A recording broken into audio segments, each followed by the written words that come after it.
Hello বন্ধুরা, আজকে চলে এলাম নতুন একটা ভিডিও নিয়ে। সো তোমরা কেমন আছো? আশা করছি খুব ভালো আছো, আর আমিও খুব ভালো আছি। তো ভিডিওটি কন্টিনিউ দেখতে থাকো। আজ বানাবো বাড়িতে মোমো। এর জন্য আমি ময়দা মেখে কিছুক্ষণ রেখে দিয়েছিলাম। এরপর ময়দাগুলোকে আমি ছোট ছোট করে গোল সাইজের লেচি কেটে নিয়েছি। তো এখানে আমি করে নিয়েছি মাংসর পুর।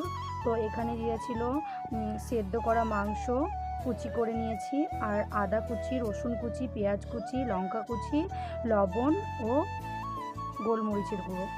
এরপর আমি লেচিটাকে গোল করে বেলে নিচ্ছি। তো ভালো করে গোল সাইজ করে নিতে হবে। তো তারপর আমি এখানে দিয়ে দিচ্ছি মাংসর পুরটা।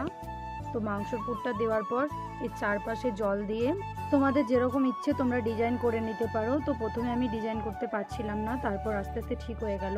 তো এই যে আমার মোমোটা দেখে নাও তোমরা। তো কীরকম হয়েছে কমেন্ট করে জানিও। তো আমার সব মোমো এখানে রেডি হয়ে গেছে। এখন আমি মোমোগুলো সিদ্ধ করে নেব। তো চলো, এখানে প্রথমে আমি গ্যাসের ওপর জল গরম করতে দিয়েছি। তারপর এরকম একটা ফুটো খোড়া দিয়ে দিয়েছি। তো তারপর এখানে মোমোগুলো এক এক করে সাজিয়ে দেব। তো মোমোগুলো দেখে নাও যে সিদ্ধ হয়ে গেছে কিছুক্ষণ পর। তোমরা দেখতেই পাচ্ছ খুব সহজে এখান থেকে উঠে যাচ্ছে।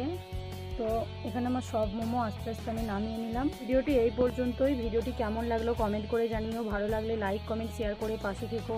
আর এরকম আরও নতুন নতুন ভিডিও দেখতে আমার চ্যানেলটি সাবস্ক্রাইব করো। তো এই প্রথমবার মোমো বানালাম, কেমন হয়েছে জানিও। টাটা।